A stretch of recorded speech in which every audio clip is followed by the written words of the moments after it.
حضرت امام جعفر صادق رضی اللہ تعالی عنہ راوی ہیں کہ امیر المؤمنین حضرت سیدنا علی المرتضیٰ کرم اللہ وجہہ الکریم ایک دیوار کے سائے میں تشریف فرما تھے اور ایک مقدمے کا فیصلہ کر رہے تھے۔ اچانک لوگوں نے شور مچا دیا کہ یا امیر المومنین اٹھ جائیں، یہ دیوار گر جائے گی، اٹھ جائیں، یہ دیوار گر جائے گی۔ حضرت امیر المومنین حضرت علی پاک نے فرمایا کہ مقدمے کا فیصلہ یہیں پہ ہوگا، اللہ بہترین حفاظت کرنے والا ہے۔ حضرت امام جعفر صادق روایت کرتے ہیں کہ حضرت علی پاک نے پورا مقدمہ وہیں سماعت کیا، فیصلہ کیا، اور فیصلہ کرنے کے بعد جو ہی آپ دیوار کے نیچے سے اٹھے فوراً دیوار گر گئی۔ علماء نے لکھا یہ حضرت علی کی کرامت تھی کہ آپ نے جو فرمایا فیصلہ یہیں کریں گے، کہ اتنی دیر تو دیوار بھی نہیں گری۔ کوئی اندازہ کر سکتا ہے اس کے زور بازو کا، نگاہ مرد مومن سے بدل جاتی ہیں تقدیریں۔ حضرت امیر المومنین حضرت علی پاک ارشاد فرما رہے تھے،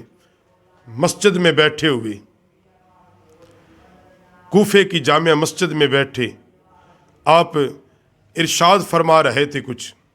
ایک بد نصیب بدبخت بے ایمان اٹھا اور بڑی بے باکی سے کہا حضرت علی پاک سے، اے امیر المومنین تو جھوٹ بولتا ہے،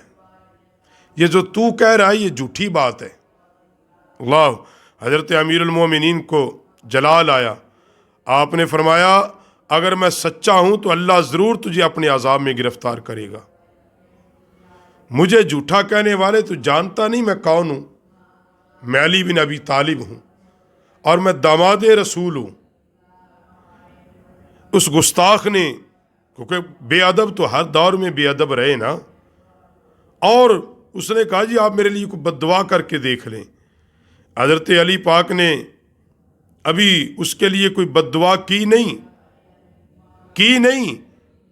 بس اس نے اتنا جب کہا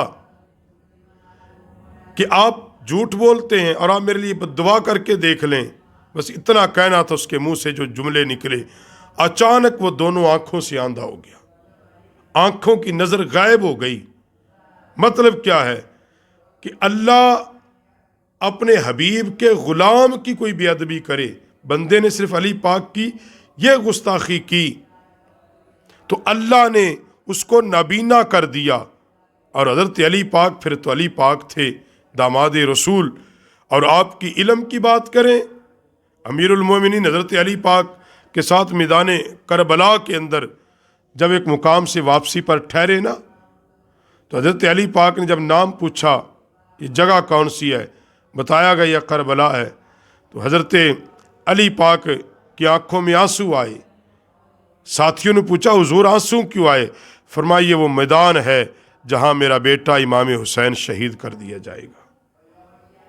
میرا بیٹا شہید کر دیا جائے گا، اور ایک زمانہ آئے گا میرے خاندان کے لوگ یہاں کٹ جائیں گے اور یہاں میرے بیٹے حسین کی قبر بنے گی۔ اور علماء نے لکھا ہے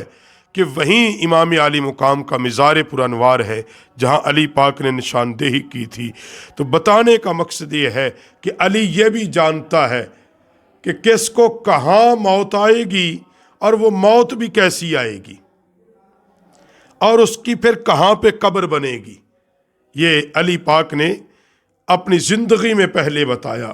تو اس لیے حضرت علی المرتضیٰ کی یہ کرامت کہ آپ نظر بصیرت سے یہ دیکھ کر فرما رہے ہیں کہ یہاں پر میرے خاندان کے لوگ شہید ہوں گے، جوان شہید ہوں گے، اور اسی جگہ پہ مدفن ہوں گے، اور ان پر زمین و آسمان روئے گا، واہ علی میں تیرے مقدر پہ قربان، واہ علی میں تیری عظمت پہ قربان۔